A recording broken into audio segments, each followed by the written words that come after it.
Hello and welcome to this new video tutorial of CS Card Wallet System add-on. Now this magnificent add-on adds a built-in wallet system in your CS Card store which provides your customer with a wallet. The customers can make use of the wallet cash during checkout for paying for an order and the money gets deducted from their wallet cash. The customers can easily add cash to their wallet and the admin can also credit or debit the wallet cash to the customer's wallet as required. The customers and the admin can view the wallet transaction details as well. Kindly note that this particular plugin, that's the CS Card wallet system, is well integrated with the CS Card Multi-Vendor and CS Card Multi-Vendor Ultimate as well. The admin can set the minimum and the maximum limits for the refunds, wallet recharge and the transfer limit for the customers there. It also supports online and offline payment methods for wallet recharge. Customers will be able to make use of their wallet cash for buying any product as required. Kindly note that this particular add-on also supports partial payment option at checkout, which allows the buyers to pay certain order amount via wallet and rest by the other payment gateways as well. So in today's video tutorial, I'll be taking you through the working of the wallet system at the customer's end, where I'll be showing you how to add amount to the wallet, how to make the payments via the wallet system, how to make the wallet transactions, how to transfer the wallet money to other customers' wallet, and the partial payment option at the checkout that allows the buyers to pay certain order amount via wallet and the rest by the other payment gateways as well. But before I proceed further with this particular video tutorial today, please do subscribe to our channel and press the bell icon to receive the latest updates from our end. And apart from that, if you find this particular video helpful, then do kindly give it a thumbs up. So apart from the working of the wallet system at the customer's end, I'll also be showing you the initial configuration settings for this particular plugin at the admin backend panel, and the rest of the flow of the admin for the wallet system in the admin backend panel after the successful installation of this particular plugin in your CS Card web store there. But before that, let's hop on to the workflow at the customer's end. And let's see how the customers can access their wallet system. So after a customer has logged into his account panel, on the top right hand corner he can access his wallet by going to my wallet, as you can see here, and he can see the amount that's there within his wallet right now. So if I tap on the my wallet here, the particular wallet would be displayed to the customer, and from here the customer would be able to add money to his wallet by entering the amount here and tapping on the add money. Apart from that, the customers can view the wallet transactions that have been done. So if I open this up in another window for the time being, so here you can see that here we have the wallet transactions, the credit and the debits that have been made. So here you can see that the credit has been done by the admin, the debit has been done by the admin, the debit has been done for a purchase there, a credit has been done for the wallet recharge there, as you can see. Similarly, let's go back. Apart from viewing the particular wallet transactions, the customers can also do a wallet money transfer to another customer or a registered customer who's there registered on the CS Card store there. For that, let me open the particular link in another window. So we will be able to enter the pay's email address here, but that email address should be registered within your CS Card store so as to transfer the wallet amount to the other customer's wallet there. And then after entering the pay's email address, you need to enter the amount that needs to be transferred, and then you just need to tap on the transfer button to transfer the particular amount. So here you can see the base amount that's there within your wallet there. Let me close it out. Let me close this one as well. So first of all, let me show you how to add amount to the wallet. For that, let's go ahead and let's add $100 into our account, and after entering the amount, I'll tap here on the add money button. Now you can see that the particular amount has been added here. Let's tap here on the checkout. So there's no shipping required for this, so I'll tap here on the continue button. Now we can make use of any of the online payment methods or any of the offline payment methods to recharge our wallet there. So for now, I'll be choosing cash only here, and I'll be tapping here on the submit my order button. Now as soon as I've done my submit my order, because I'm using the offline payment method, so the admin needs to complete the order so that the particular amount gets reflected within my wallet thereafter. So you can see that the order has been successfully placed. If I check the order details here, we'll see that it would be for wallet recharge and for 100 rupees there. Now let me take you to the admin backend panel, but before that let's go to the wallet system once again by going to my account and my wallet. Right now you can see that if I go to the wallet transaction, here you can see that the credit has not yet been reflected here. So we'll just complete this particular order here for number 293 for $100 there. And after it has been completed, if I come back to my particular section here and I refresh this particular page, you can see that the credit amount has been credited into my account. That's for 100 INR there, and the total amount in my wallet right now is INR 615.20 itself. So you can see that the 100 INR has been credited into my account there on the date, as well as the time is visible there, and the total cash in my wallet right now is 615.20 INR. Now if I go to my account and my wallet, you can see that INR 615 is available there for me to make use of the same for purchasing the products within the store there. Now this was how to add the wallet amount there, or how to add amount to the wallet there. Now let's go ahead and let's do a payment via the wallet system. So for that I'll be adding one product into the cart. That's the 2011 Tycoon product. Let me add it into the cart, and let's make a checkout thereafter by tapping on the checkout button.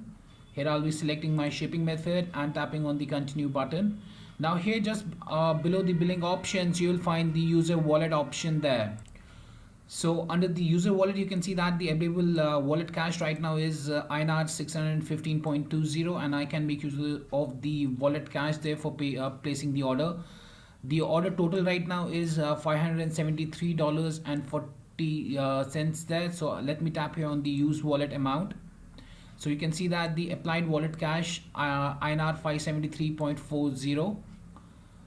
So here on the right hand side under the order summary, you can see that the applied wallet cash is 573.40. The order total is INR 0 now because of that, and the available cash in my wallet after making the purchase here would be 41.80 INR itself. Now after that I'll just have to tap here on the submit my order button. So I'll just tap here on the submit my order button thereafter.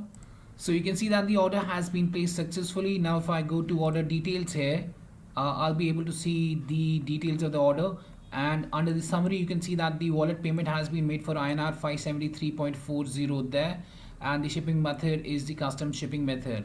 So this was how we can make the payment via the wallet system. Now let me show you the partial payment thing there. For that I'll be reordering this order. So I'll just tap here on the reorder this order, and here I'll be tapping on the proceed to checkout button, and here I'll be choosing my shipping method. Now here you can see that I have only 41.80 INR that can be used, but the total amount that needs to be paid is 573.40 on the right hand side here. So here I can make use of the wallet amount plus the other payment methods as well. Now you can see that INR 41.80 has been applied as the wallet cash there, and after applying that I have 0 INR left in my wallet account. Now here on the order summary page you can see that the applied wallet cash is 41.80, and the total order amount that still needs to be paid is 531.60 INR. So I can make use of the online payment methods or the offline payment methods as well as per my own requirement there to make the rest of the payment there. And then I'll be tapping here on the I accept and tapping on the submit my order button thereafter.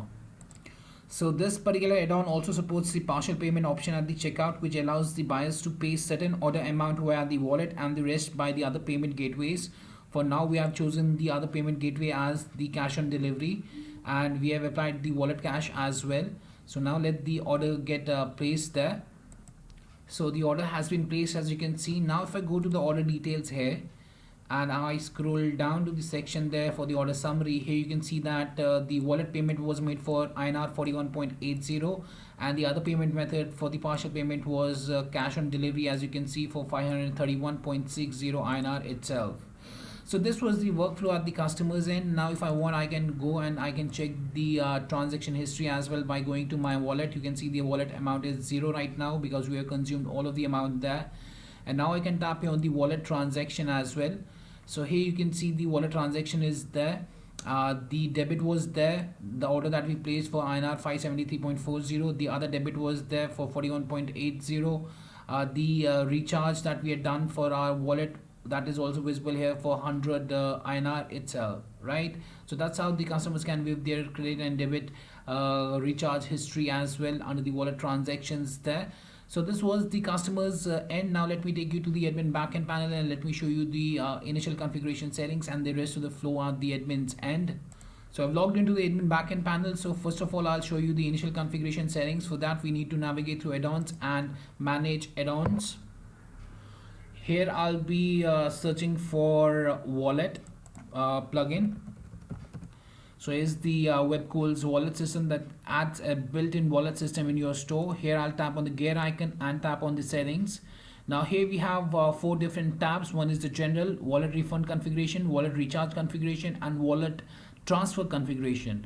Under the general, you'll be able to allow the cashback in wallet for new user registration. So if a new user registered, you can set up the cashback amount of wallet when a new user gets registered as well.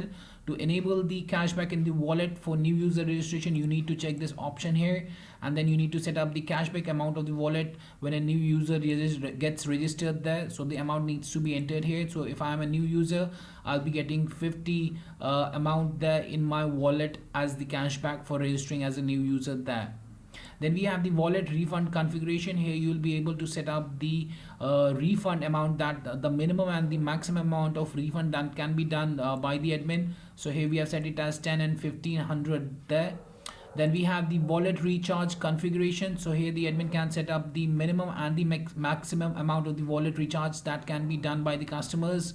So here's the 10 is the minimum amount that can be done, and 15,000 is the maximum wallet recharge amount that can be done by the customers within their wallet there.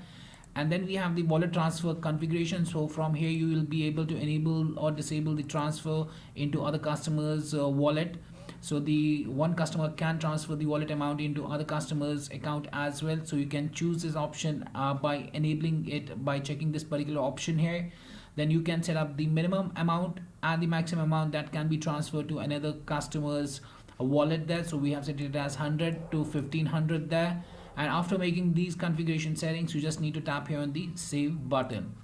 Now let's check the workflow at the admin's end. For that, we'll have to go to marketing and wallet system, and here you'll be able to view the wallet users and the transactions as well. So here you can see the complete list of transactions that we have made. So here you can see that the credit recharge done by the customer for 100 there, and the amount was $615 in the customer's account. Then we have the debit for one of the purchases that was made by the customer using the wallet system, and the amount left was 41.80. And the last partial order that the customer has placed, for that he used the wallet amount that was left over within his account was for $41.80 there, and the total cash within the customer wallet now was $0, right? So here you can find the credit debit ID, the transaction type, the reference ID, the debit, the credits, the total cash left in the wallet, and the date and the time with that as well. Now on the right hand side here you have 2 options. One is the wallet transaction and the wallet users. Apart from that, you can also search the transaction based on the user email, credit type, whether both or only credit or debit, the period. You can choose the period as well within which you want to search the transaction. You can select the dates and then you can search the same as well. Apart from that, you can see the gross credit total and the gross debit total as well, and the gross wallet cash as well, as you can see here. Apart from that, we can also go to the wallet users here, and here we'll find the complete list of wallet users within our store, as you can see. And here you can see the total credit, or the user ID, the email address, the total credits, the total debits, and the current cash within the wallets as well. Here's the demo user that we were using, and here you can see the current cash is $0 there for the particular user. Now from this particular section under the wallet users, from here the admin can credit or debit the wallet amount into the particular customer's wallet. So for that, I'll show you how we can credit it up. So if I tap on credit, I can enter the amount that I want to credit, and I want to enter the reason why I'm crediting this amount into the particular customer's wallet, and then I need to tap here on the credit, right? And this would credit the particular amount into the customer's wallet there. Now after doing this, after this particular transaction gets successful, I can go to the particular customer's transaction or the wallet transaction section, and I can refresh the page there, and you can see the credit by admin 500 has been credited. Now total cash within the wallet is 500 there after the same, right? So you can also see that the amount has been credited into the user's wallet successfully, and the admin can also see the same here within the wallet transactions. Now if I want to debit the amount, I can go again, I can tap on the debit. I can enter the amount that I want to debit. For example, $200 I want to debit. Reason, I can enter the reason, test reason for example, for the time being, and I'll tap here on the debit button thereafter. Now you can see that the amount has been debited from the user's wallet successfully, and here you can see that the debit has been done by the admin for $200. Now the total wallet cash remaining within the customer's wallet is $300 there. So now if I refresh this particular transaction history of the customer, here you can see we have a debit for 200, and the total cash is INR 300 left within the customer's wallet itself. So yes, that was much about the CS Cut wallet system add-on, and I hope it helped you out in understanding the workflow of the same. If you still have any questions, queries, suggestions or requirements regarding the same, then you can anytime get back to us at support@webkul.com, or you can raise a ticket at webkul.uvdesk.com as well. Apart from that, if you find this particular video helpful, then do kindly give it a thumbs up. And lastly, thanks for watching this particular video, and have a great day ahead.